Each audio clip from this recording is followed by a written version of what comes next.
Tignan mo, nakita ko to doon. Pinambalot ito sa mga donation boxes. Eh, naisip ko, pwede mong basahin, tapos kuskus mo na lang sa labi mo, para ka na may lipstick. Inday, ako magka-allergy ako dyan eh. Wag na. Naman, siyempre kailangan maganda ka pag pumarap ka dyan sa Italiano, di ba? At pabayaan mo na lang mamatay sa ngiti. Joey na yan. Sige, nakunin mo na yan. Yan na nga po yung problema ko, Nay. Parang magkakilala na si Joey tsaka si Gabriel. Alam niyo, nung una kami nag-chat, napahiya ako. Marunong pala siya magtagalog.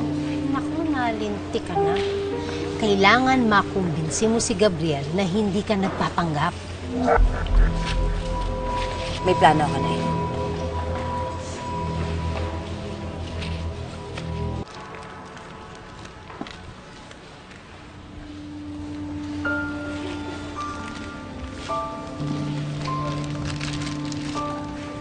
Joey, meron nga pala akong ekstrang kumot na nakuha.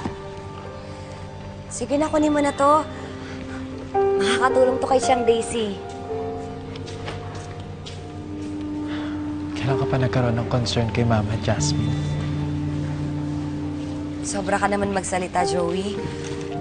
Meron naman din kaming malasakit ni Nanay sa inyo. Matitirahin ba namin kayo sa bahay namin kung wala lang kayo sa amin? Nakokonsensya na nga ako sa nangyari kahapon eh. Joey, sorry ah. Kalimutan na natin yung nangyari kagabi.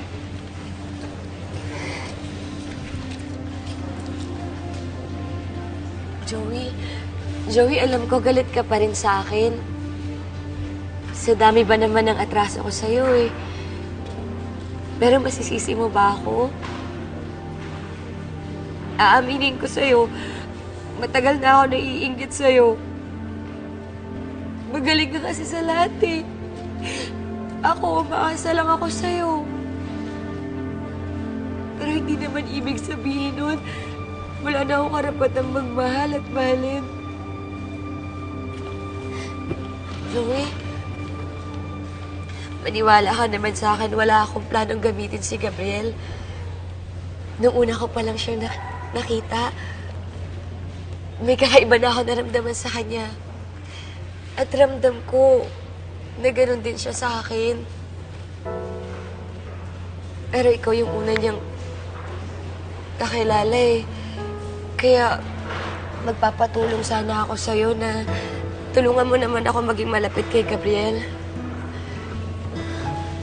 Jasmine, ang hirap naman ang hinihingi mo sa akin. Joey, kung talagang mahalaga sa'yo si Gabriel, hayaan mo siya maging masaya. Tsaka, pangako ko sa'yo, gagawin ko naman yung lahat para mapasaya ko rin siya.